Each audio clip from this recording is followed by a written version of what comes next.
Alrighty, so Don, what type of problems did you have before you started seeing Dr. Smith? I had no use of my hands. They were cupped like a trigger finger, and they were swollen up real bad. My wrists were swollen, my knees were swollen, and my ankles.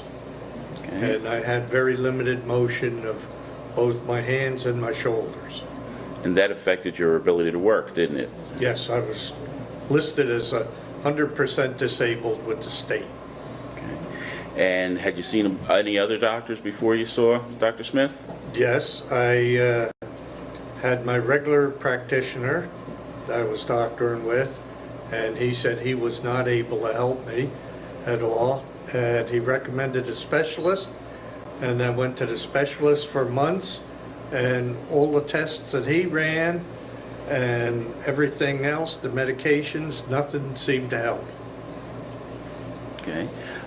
What other type of things did you try? Any physical therapies or heat or exercise or anything like that? And my regular practitioner tried the paraffin dip for my hands, where you dip your hands into hot paraffin and they wrap your hands up with towel so that the heat would go through.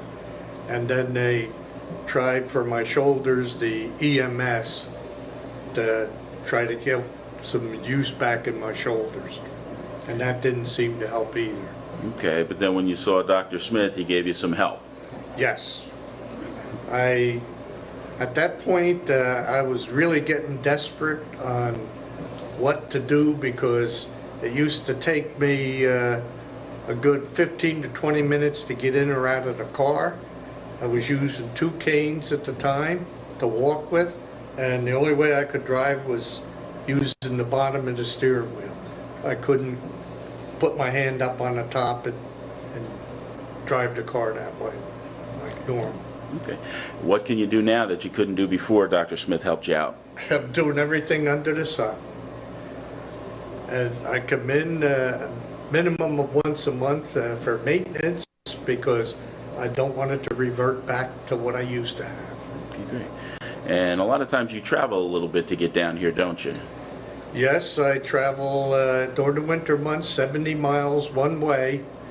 I tried another chiropractor when Dr. Smith moved his practice south after he got married, and I wasn't getting the relief. I started to regress, so I went on the internet and found out where he was at, and I've been coming to him ever since. It's worth the trip. Great, thank you, Don.